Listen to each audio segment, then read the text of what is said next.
Ẹ kú dédé àsìkò yìí gbogbo ojú tó ń wò wá kárí ayé. Orí ìkànnì tẹlifíṣàn Ojútólé la wà láti mú gbogbo ohun tó ń lọ lórí afẹ́fẹ́ wá fún yín. Orúkọ tèmi ni Khadijat Àjọkẹ́ Ọmọ́wùnmí. Torí pé wọ́n tako ìlànà sísin ọba nílànà ìṣẹ̀ṣe. Wọ́n ní ohun tó burú jù ní bí ó ṣe jẹ́ pé àwọn mùsùlùmí ni wọ́n sin Àwùjalẹ̀ Ìjẹ̀bú Òde ọba Síkírù Adétọ̀nà tó wàjà. Àwọn oníṣẹ̀ṣe ti lérí pé ilé-ẹjọ́ làwọn yóò ti yanjú ọ̀rọ̀ náà pẹ̀lú ìjọba ìpínlẹ̀ Ògùn. Ibi tí yóò já sí kò tíì sẹ́ni tó mọ̀. Gbogbo bó bá ṣe ń lọ á máa fi tó yín létí lórí Ojútólé tẹlifíṣàn. Oyèjídé fún ọmọ rẹ̀ lóyún, òun ládájọ́ bá jù sí ẹ̀wọ̀n. Ọkùnrin tí orúkọ rẹ̀ ń jẹ́ Oyèjídé ni adájọ́ Akínyẹmí ti jù sẹ́wọ̀n lórí ẹ̀sùn pé ó bá ọmọ bíbí inú rẹ̀ lájọṣepọ̀. Níwájú adájọ́ lọkùnrin náà ti jẹ́wọ́ pé lóòótọ́ ni òun bá ọmọ òun Mọ́rẹ́níkẹ́jì Àjàyí sùn.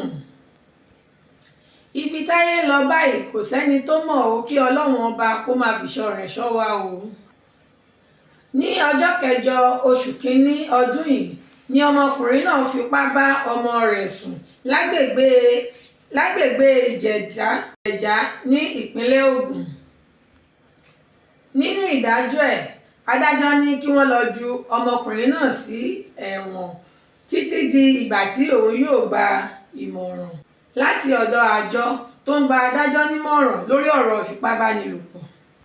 Wàhálà dé o, wọ́n ju gbajúmọ̀ ọkùnrin olórin ẹ̀mí sẹ́wọ̀n.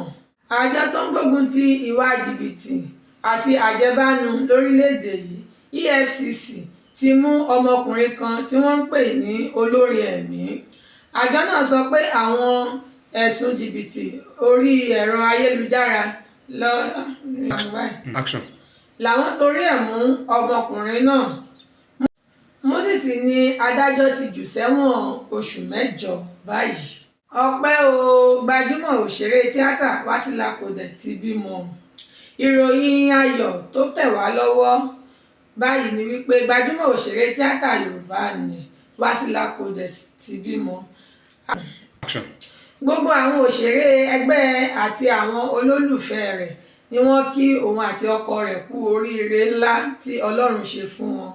Àwa náà ní Ojútólé a kí Wasila Coded àti ọkọ rẹ̀ kú oríire. Ọlọ́run yóò bá wa wo ọmọ náà láwòye, àmín. A ti lọ ná, a tún padà bọ̀ lọ́jọ́ míì.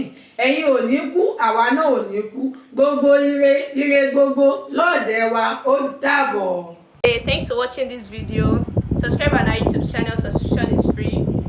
You can call us on 0080597807 for your event coverage. Thanks.